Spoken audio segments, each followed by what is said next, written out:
ওং তৎসৎ। যোগীরা শ্রী শ্রী লাহিড়ী মহাশয় বলেছেন 1728 বার করে প্রাণায়াম অভ্যাস করা দরকার, তাহলে মন বিষয় শূন্য হবে এবং ওটাই ধ্যানাবস্থা। তখন মন একাগ্র হয়ে সম্পূর্ণ নিরোধের দিকে অগ্রসর হয়।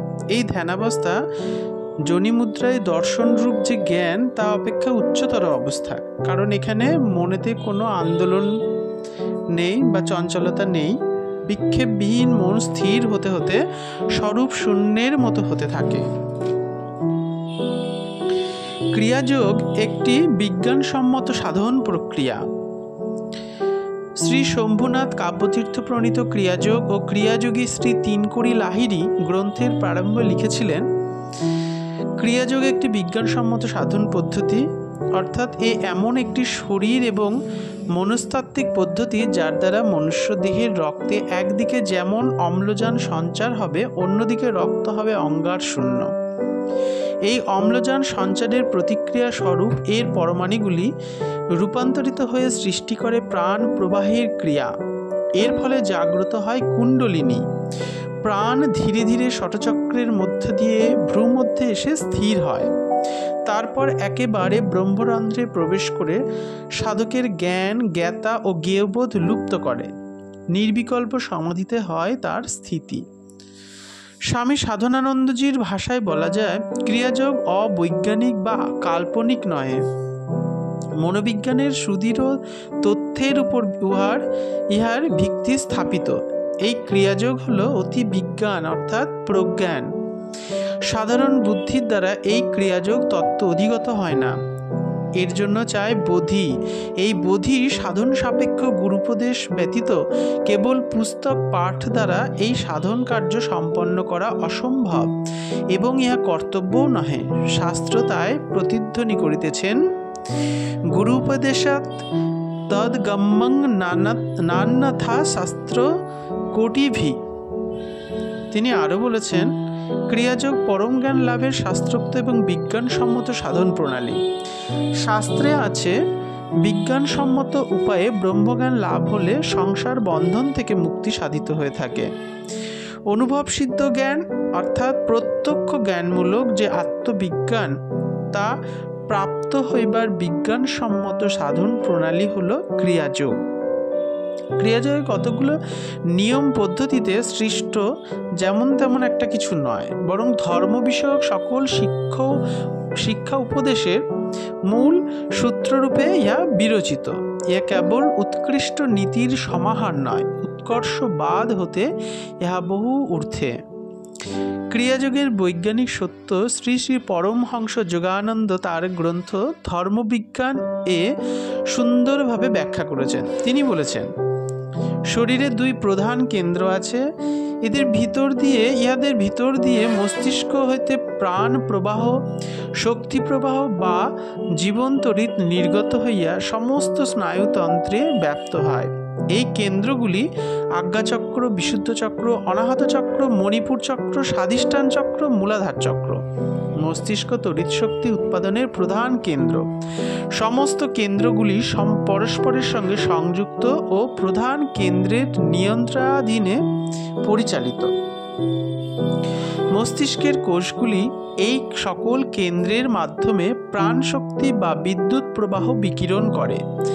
ইহারা আবার দেহের বহির্মুখী ও অন্তর্মুখী স্নায়ুতন্ত্রে বিদ্যুৎ চালনা করে। এই সব স্নায়ুতন্ত্র স্পর্শেন্দ্রিয়, দর্শনেন্দ্রিয় ইত্যাদিতে যথাক্রমে কর্মচেষ্টা ও সংবেদনা সৃষ্টি করে। মস্তিষ্ক হতে নির্গত এই যে বিদ্যুৎ প্রবাহ, ইহা জীবের জীবন বা প্রাণ, এবং এই তড়িৎ প্রবাহের সাহায্যেই আমাদের সমস্ত সংবেদন বার্তা মস্তিষ্কে উপনীত হইয়া চিন্তার আলোড়ন সৃষ্টি করে। ক্রিয়াযোগের উপযোগিতা।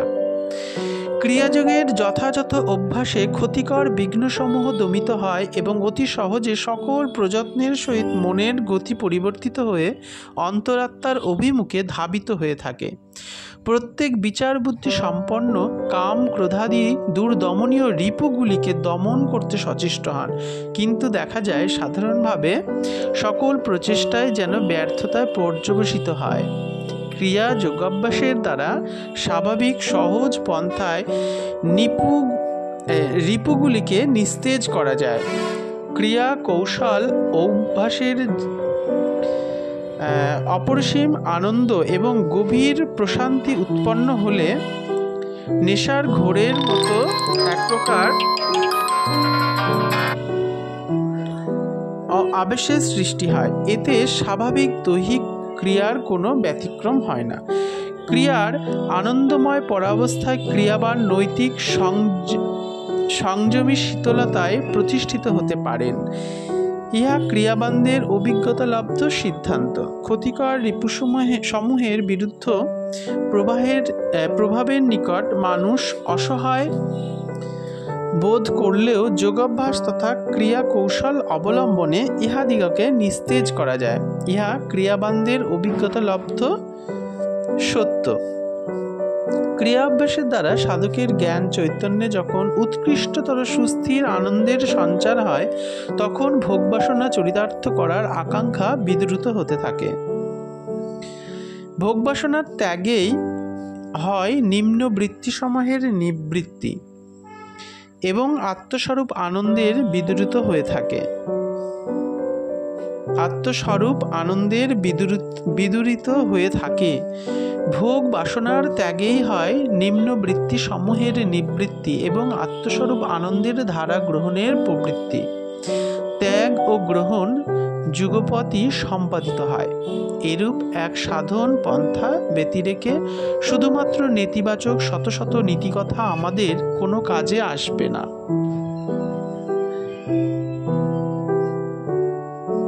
গুরুবাক্যে বিশ্বাস করে শ্রদ্ধার সঙ্গে ক্রিয়া করলেই প্রাণাপানের গতি রুদ্ধ হয়ে যাবে। প্রাণ অপানের গতি রুদ্ধ হয়ে যাবে। শ্রুতি বলেছেন, ভক্তি যোগাৎ মুক্তি।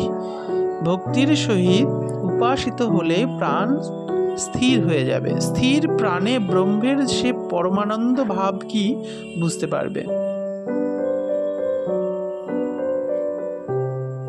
যে শিষ্য গুরুপদেশ মতো সাধন করে যায়, সে ক্রিয়া করতে করতে সেই সার বস্তু ব্রহ্মকে লাভ করে, কিন্তু ক্রিয়া না করে বিষয় চিন্তা করলে উহা লাভ করা দুঃসাধ্য। গুরুপদেশ মতো ক্রিয়া দ্বারা আত্মচিন্তা